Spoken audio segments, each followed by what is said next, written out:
اسمه أهاني حالي رجاء dadka lagu aflagaaday ama lagu dhibaateynayo waxaan ku soo gudbinaynaa horumarka gobolka Shabeellaha Hoose iyo kan Koonfur Galbeed bismillaahir rahmaanir rahiim maanta waxaan soo booqanay xeebta Baraawe quruxda badan inaan ku dalxiisno oo shaah iyo daangi iyo aan wax ku cabno aan fariisano maasha Allah aad u qurux badan tahay xeebta waan ku faraxsanahay amniga iyo sida qurux badan oo amniga loo sugo magaalada oo ay dadka shacabka iyo ciidankooda amniga ugu sugtaan anagana waa ku faraxsanahay anagoo nabad iyo caafimaad qabno oo askarna waardiyin oo kaligeena inaan socono oo maxaa la yiraahdaa aan si sharaf badan aan meeshaan galabta aan casariya aan ku cabno alxamdulillah waxaan rabaa dadka shacabka reer Baraawe kan maqan iyo kan joogo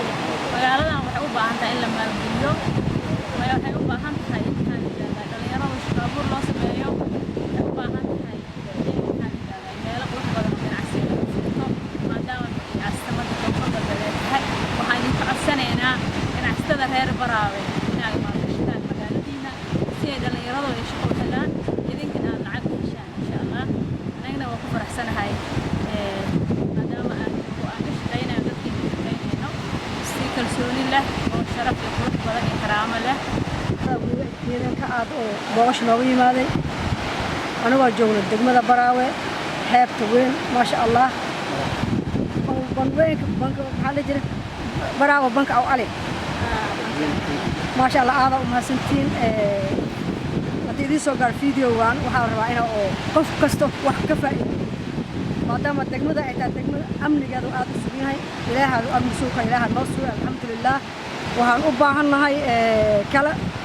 in la maalgeliyo magaalooyinka oo waxaan ugu manwadsoodaa oo amni aan ka jirin waa le wax la geeylahay amni ma ka jiro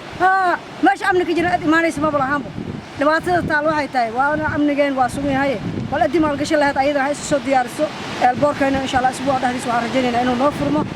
heeba lana oo lagu imaan karo doon soo raaci karo dalxiis aad soo mari karto degmada ku soo gaari kartid